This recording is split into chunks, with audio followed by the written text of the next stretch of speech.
नमस्कार दोस्तों, आप सभी को एस गुप्ता पर स्वागत है। आज हम लोग पढ़ेंगे गुप्त साम्राज्य के बारे में।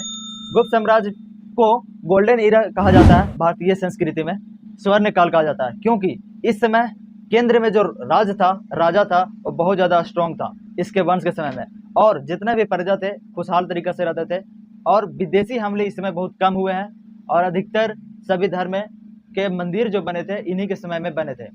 इन्हीं के समय में बहुत सारे संगीत के जो भी और नाटक के बारे में इसी समय में संगीत और नाटक के बारे में बहुत ज़्यादा उत्साह दिया गया था और इसके क्षेत्र में विकसित हुआ था। इसीलिए इसी को गोल्डन ईरा बोला जाता है या स्वर्ण काल बोला जाता है। तो अब हम जानते हैं कि गुप्त साम्राज्य के जो संस्थापक है वो कौन है। गुप्त वंश के संस्थापक श्री गुप्त है। इनका एक बेटा था जिसका नाम था घटोत्कच। ये बहुत ज़्यादा निर्बल थे और मतलब उतना ज़्यादा स्ट्रॉन्ग आदमी नहीं थे। इसके बाद इनका जो बेटा हुआ चंद्रगुप्त प्रथम, ये बहुत ज़्यादा स्ट्रॉन्ग थे। इसीलिए जो गुप्त साम्राज्य का संस्थापक है वास्तविक रूप से इन्हीं को माना जाता है। इनके पहले जो दो थे ये तो सिर्फ गुप्त साम्राज्य के एस्टेब्लिश किए थे, स्थापना किए थे, यह स्ट्रॉन्ग नहीं थे। चंद्रगुप्त प्रथम बहुत ज़्यादा स्ट्रॉन्ग थे। चंद्रगुप्त प्रथम जो थे 319 ईस्वी में 319 एडी में राजा बने थे। इन्हीं को वास्तविक संस्थापक माना जाता है। पहली बार चांदी का सिक्का जो भारत में चला था इन्हीं के समय में चला था। पहली बार सोने का सिक्का चला था हिंद यूनानी के समय में, लेकिन भारत में पहली बार सोने का जो सिक्का चला था यह चंद्रगुप्त प्रथम के समय में चला था।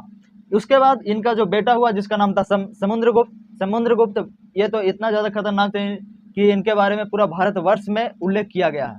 मतलब कि हर जगह जगह पर इनका अभिलेख मिलता है, चाहे वो दिल्ली हो, यूपी हो, बिहार हो, झारखंड हो, पश्चिम बंगाल हो, उधर साउथ के जितने भी क्षेत्र हैं सभी जगह इनका एक ना एक अभिलेख जरूर मिलता है। और इनका जो सबसे फेमस अभिलेख है जिसका नाम है प्रयाग प्रशस्ति, जो हरिसेन ने लिखे थे। इनका राजकवि थे हरिसेन, उन्होंने लिखे थे। उन्होंने पूरा भारतवर्ष के बारे में डिस्क्राइब किया था यह प्रयाग प्रशस्ति में।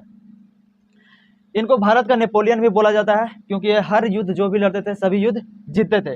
नेपोलियन किसने बोला था पहली बार? ये बोले थे V.A. स्मिथ, एक इतिहासकार थे, उन्होंने इनके बारे में बोले थे। प्रयाग प्रशस्ति के बारे में बोल रहे हैं, ये दरबारिक कवि जो थे हरिसेन ने ही इन्हें लिखवाया था। पहली बार भारतवर्ष का उल्लेख प्रयाग प्रशस्ति में मिलता है। और समुद्रगुप्त को कविराज भी कहा जाता है, क्योंकि ये जितने भी सिक्के जारी किए थे, चांदी के सिक्के जारी किए थे, उनके पीछे जो फोटो था वो बीना बजाते हुए दर्शाया गया था। इसीलिए समुद्रगुप्त को कविराज भी बोला जाता है। समुद्रगुप्त के बाद जो अगला राजा बने वो चंद्रगुप्त द्वितीय बने। ये उपाधि धारण की विक्रमादित्य की उपाधि शकों को हराने के बाद, इनके उपाधि धारण करने के बाद ये विक्रमादित्य का उपाधि इतना ज़्यादा फेमस हुआ कि जो भी राजा लड़ता था और लड़ाई लड़ने के बाद जीतता था तो विक्रमादित्य की उपाधि धारण करता था। ये तभी से शुरू हुआ जब शकों को हराने के बाद विक्रमादित्य की उपाधि धारण हुआ।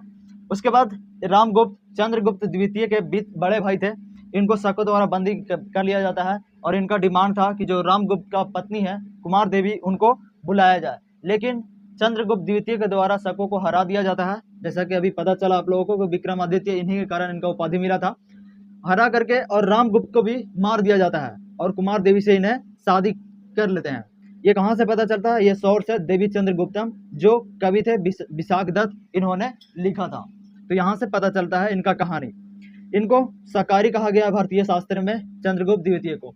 इन्हीं के समय नवरत्न रहते थे, मतलब 9 कवि का एक संगठन था। जो कालिदास जो सबसे ज़्यादा फेमस हुए हैं, बहुत सारा इनके पाठ है या किताब है जो लिखा हुआ पढ़ने को मिलता है। कालिदास, अमर सिंह, धनवंतरी, वेताल भट्ट, इन सभी कवि का एक संगठन था जो चंद्रगुप्त द्वितीय के समय में ही था। शंकु, बारामिहिर, छपनक, घटकर्पर और वरुरुचि, ये सारे कवि चंद्रगुप्त द्वितीय के समय में थे। और इसीलिए कहा जाता है कि गुप्त साम्राज्य को स्वर्ण काल की ईरा कहा जाता है। इसके आगे हम कल से बताएंगे, लंबा चैप्टर है इसलिए थोड़ा ज़्यादा समय लगेगा।